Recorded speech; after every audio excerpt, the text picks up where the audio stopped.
পরের দিন। আরে কাল নিজের বাবাকে কি বলছিলিস? বাড়ি এসে যাও ছুটি নিয়ে, সেখানে সে কি করবে শুনি? কি করবে তোর সাথে? সারাদিন খেলবে, হাসবে? আরে অসভ্য, এরকম ভাবে ঘর কি করে চলবে? তুই যে এরকম বিনামূল্যে গিলছিস, সেটা টাকা কোত্থেকে আসবে? ভুল হয়ে গেছে মা, আমি এরকম কখনো করব না। ভুল হয়ে গেছে? তাহলে এর সাজা তো পেতেই হবে। শিলা ভুলের ক্ষমা দেয় না। এটা বলে ও গুড়িয়ার চুল ধরে দেওয়ালে ঠুকে দিল। মাথা থেকে রক্তের ধারা বয়ে এলো। গুড়িয়া মাটিতে পড়ে কষ্ট পাচ্ছিল। শিলা ওকে ডেকে বলল, এইসব নাটক বন্ধ কর আর কাজ কর, না হলে আজকে খাবার এক ফোঁটা পাবি না। শিলার এত ধমকানোর পরও গুড়িয়া আর উঠল না। আর এতক্ষণ কষ্ট পাওয়ার পর ওর শরীর শান্ত হয়ে গেল। আরে শুনতে পাচ্ছিস না নাকি? কিরে ওঠ! এটা বলে শিলা ওকে ওঠাতে যায়, কিন্তু গুড়িয়া তো এখন না ওঠার জন্য শুয়ে পড়েছিল। আরে এটা তো গন্ডগোল হয়ে গেল। এই অপরাধ তো মারা গেল। কি করব কি করব কি করব? হ্যাঁ, আমাকে সব লোকাতে হবে। শিলা মা শব্দটাকে পুরোপুরি নষ্ট করে ফেলেছিল। ও মা শব্দের পবিত্রতা নিজের পায়ের তলায় পিষে ফেলেছিল। শিলা এবার গুড়িয়াকে নিজের বাড়ির পেছনের জমিতে পুঁতে দেয়। নাও এবার শান্তি। ওই রাত যখন দয়াশঙ্কর শুয়েছিল তখন, বাবা বাবা ওঠো না, ওঠো না বাবা, ছুটি নিয়ে নাও না আমার জন্য। আমার তোমাকে ছাড়া খুব একলা লাগে। এসে যাও না বাবা, আমার তোমার সাথে অনেক কথা বলার আছে। এসে যাও না তাড়াতাড়ি, না হলে আমি লুকিয়ে যাব, তুমি আমাকে আর পাবে না খুঁজে। হঠাৎ দয়াশঙ্করের ঘুম ভেঙে যায়।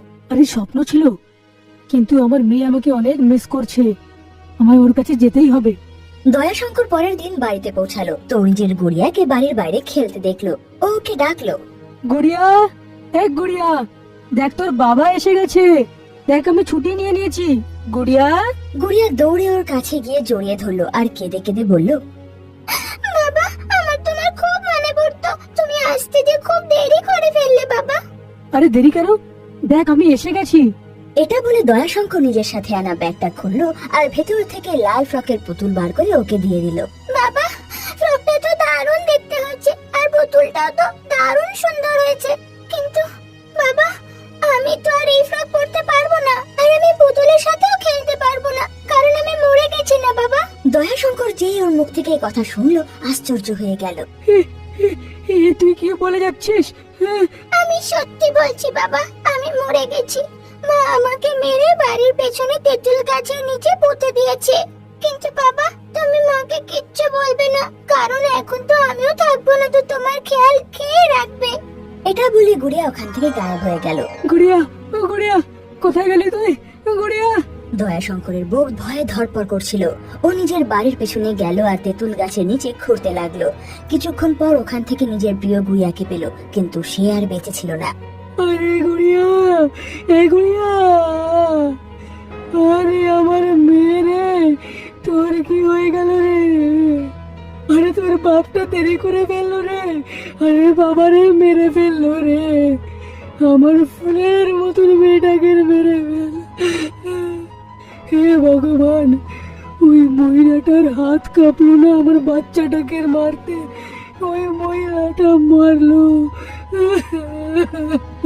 দয়াশঙ্কর রেগে গিয়ে শিলাকে ডাকতে ডাকতে ঘরের ভেতর গেল। শিলা, শিলা। আরে তুমি কখন এলে? গুড়িয়া কোথায়? আমার গুড়িয়া কোথায়? গুড়িয়া, আরে কি বলবো আমি, কালো স্কুল থেকে বাড়ি ফেরতই এলো না। আমি ওকে খোঁজার কত চেষ্টা করলাম, কিন্তু কে জানে আমাদের মেয়ে কোথায় চলে গেছে। কাল থেকে আমি এক ফোঁটা ঘুমাইনি, এক রাশ খাবারও গলা দিয়ে নামাতে পারছি না। শিলা, আমি জানি আমার মেয়ে কোথায়, চল তোকে দেখাচ্ছি। দয়াশঙ্কর শিলাকে টানতে টানতে তেঁতুল গাছের কাছে নিয়ে গেল। আরে কি ক্ষতি করেছিল ও তোর? কেন মেরে ফেললি আমার মেয়েকে? হ্যাঁ, এটা কি কি বলছো তুমি? আমি মারিনি ওকে। আরে কেন মিথ্যে কথা বলছিস? আমার মেয়েটা আমাকে সব সত্যি কথা বলেছে। তুই তো একটা মায়ের নামে কলঙ্ক রে। আরে মায়েরা তো অভিশাপও নিয়ে নেয়, কিন্তু তুই তো নিজে ওর জন্য অভিশাপ হয়ে দাঁড়ালি রে। আরে এ তো মরে যাবার পরেও তোকে বাঁচাচ্ছে যে মাকে কিছু করো না, কিন্তু আমি তোর কথা শুনবো না গুড়িয়া। ক্ষমা করে দে রে আমাকে মা, তোর এই কথাটা আমি মানতে পারবো না। দয়াশঙ্কর পুলিশকে সব কথা বলে দিল আর শিলাকে পুলিশ নিয়ে গিয়ে চিরজীবন কারাদণ্ডের শাস্তি দিল। কিন্তু বেচারি গুড়িয়া এক সৎ মায়ের ঘেন্নার শিকার হয়ে মারা গেল। বন্ধুরা আমাদের চ্যানেল সাবস্ক্রাইব করুন।